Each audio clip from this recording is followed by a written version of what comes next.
Hello everybody, this is Arup from the channel Language and Literature.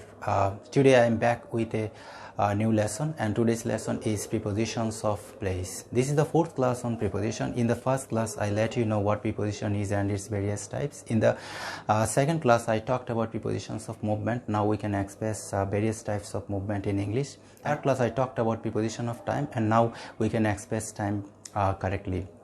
Today I am going to talk about prepositions of place. So let's start with the preposition at. At can be used in many ways, and I am going to talk about all the rules one by one.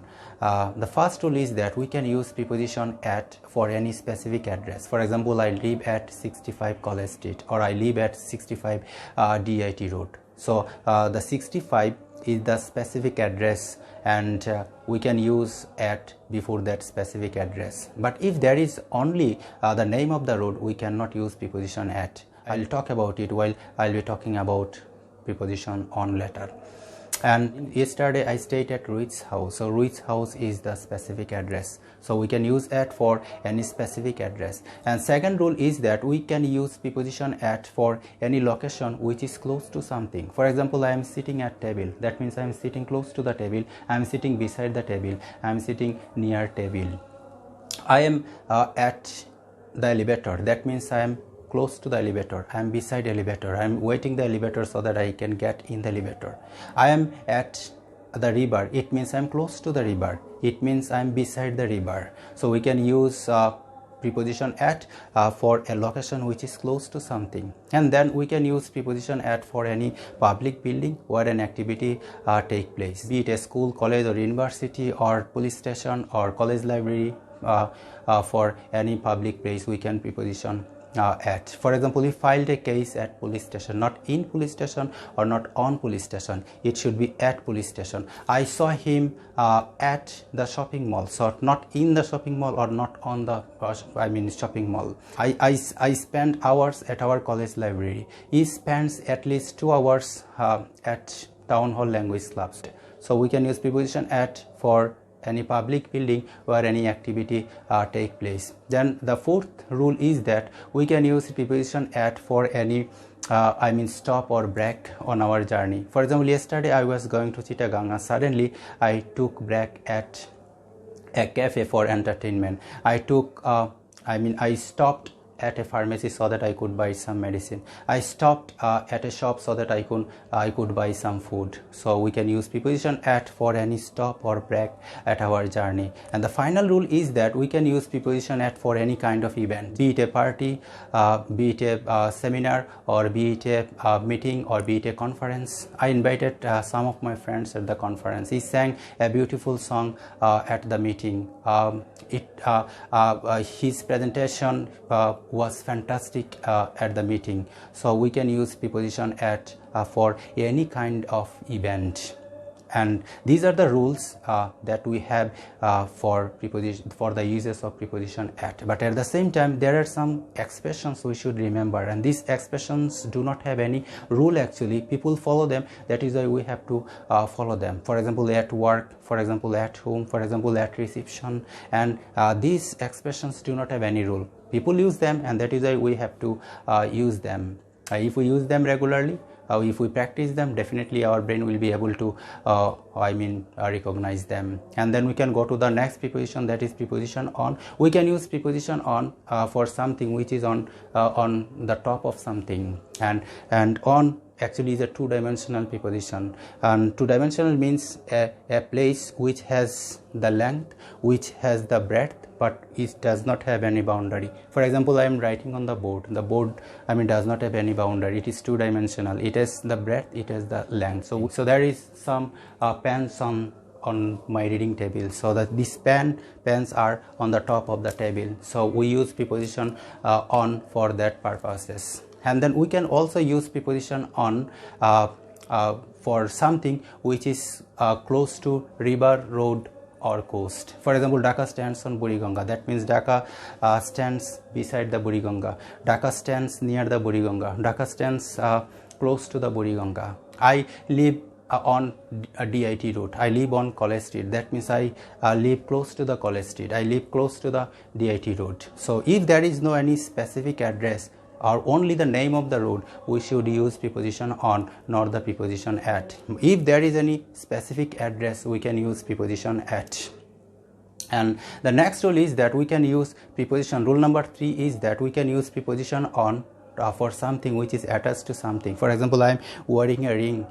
This ring is attached to my finger. There are some mangoes on the trees, so the mangoes are attached to the trees. So these are the rules we can follow in order to use preposition on. But at the same time, there are some expressions that we should understand, that we should remember through the uses, and these expressions do not have any rule. Actually, people use them, that is why we have to use them. For example, we can say on radio, on television. We can say I watched the movie on the television, I heard the news on radio. We use on for there are other expressions too. We can say he works on a ship. We can say he works on a farm. We can say you can find her on your left, on your right. So on your left, on your right, we can use on for that expression. But at the same time, we can use preposition at too. We can say at your right, at your left. We can say he lives on the 3rd floor. We can say he lives on the 4th floor. So you can understand the floor means level, and this level or floor is 3-dimensional. Still we are using preposition on here. As these expressions do not have any rule, we have to remember them through uses. And then our next preposition is preposition in. We use in for any enclosed area. We use preposition in for any enclosed place. For example, I am delivering my lecture in my reading room. So this room is 3-dimensional. It is, length, it is breadth, at the same time it is surrounding. There is enough food in my refrigerator. So refrigerator is an enclosed place. I was in elevator. Elevator is an enclosed place. But there are some place or regions which have boundaries, but these boundaries are not so obvious. We need to understand them. If we think deeply, we can understand them. For example, the country has its own territorial boundary. If we think about any city has its own boundary. If we think about any a river or any ocean, they have their own boundary. If we think about any forest Sundarban has its own boundary. If we think about let's say desert has its own boundary. And we can use in when we want to mean any region. We can use preposition in, but at the same time we can use preposition on. For example, we can say the ship is on the sea. That means on the top of the water. So at the same time we can use preposition in when we want to mean any region. So we can use same preposition, but their meaning will be different. For example, if I say I am at the car, that means I am close to the car. If I say I am in the car, that means I am inside the car. If I say I am on the car, that means I am on the top of the car. So you can use same prepositions, but meaning will be different. We have to be careful for that. Finally, we have some expressions, standard expression for preposition in, and this expression should be remembered through regular practice. We can say in the movie, we can say in the newspaper. I read an article in the newspaper. I enjoyed the characters in the movie. I saw her in the photograph. We can say there are some birds flying in the sky. We can say he is lying in bed, not in the bed. We can say he was admitted in hospital, not at hospital or not on hospital.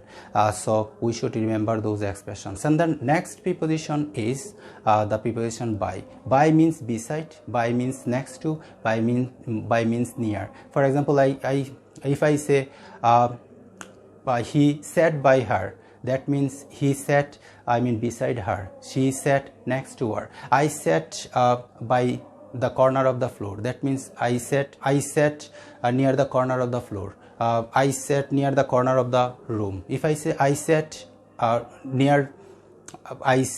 by the corner of the room, it means I sat near the corner of the room. and this is the meaning of the preposition beside. But there is difference between beside and near. Near does not exactly say how close something is. So this is the difference between near and beside. Beside means it's really very close to something. And then we have preposition between, among. Between means in the middle of two things. There is a book, there is a pen between the two books. There among the two books means there is a pen in the middle of more than two books. Then we have the preposition over and above. Preposition over and above carry the same meaning as far as prepositions of place is concerned. For example, I am holding the pen over the table. I am holding the pen above the table. They carry the similar meaning, but they carry the different meaning when we think them as prepositions of movement, because over has a sense of movement. I can say the aircraft flew over my head. I cannot say the aircraft flew above my head. Similarly, under and below carry the similar meaning as far as prepositions of place is concerned. I can say I am holding the pen under the table. I can say I am holding the pen below the table. They carry the same meaning as far as prepositions of place is concerned, but as prepositions of movement they carry the different meaning. Under has the sense of movement, but below does not have that sense of movement. I say he was walking under the bridge. That means he was passing the bridge. It has that sense of movement. He was passing under a fallen tree, so it has that sense of movement. So through this lecture we have come to know various prepositions which are used to express place. Now we can say where something or somebody is through the uses of preposition. Thank you very much for watching this lecture. Thank you. Take care.